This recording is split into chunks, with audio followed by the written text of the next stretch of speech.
The EPA has finalized new tailpipe emission standards for new cars built between 2027 and 2032.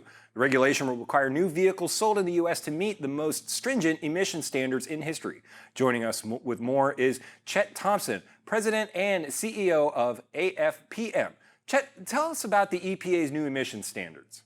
Well, these standards that were passed by the Biden administration back in March have the result of effectively banning the ability for people to buy new gas or diesel powered cars in just 8 short years. Now, certainly the EPA doesn't call it a ban, but they set emission standards so stringent that no gas powered car can meet the standards.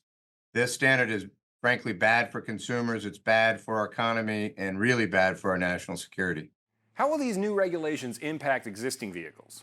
Well, it doesn't impact cars that are already on the road, but the effect of this rule was already being felt in the sense that new gas cars are already more expensive, and that's because the electric vehicles has been widely reported right now are losing money. So the autos are trying to make up for some of those losses by pushing up the cost of new vehicles. What's the potential downsides for consumers?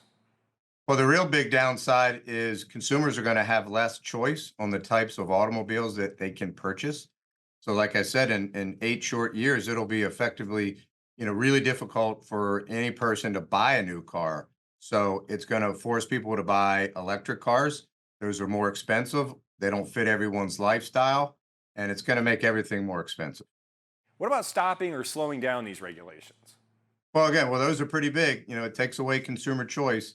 Well, what we're finding is about 70% of all consumers that we've talked to and polled out there are, strongly opposed to these regulations because people don't like when their choices are taken away, particularly when it's taken away by the government.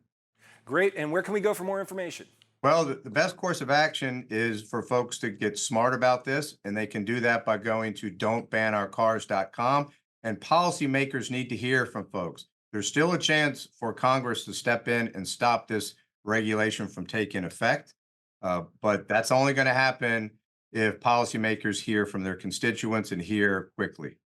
All right. Thanks for joining us. And we'll be sure to post this full interview on our website at dailyflashshow.com.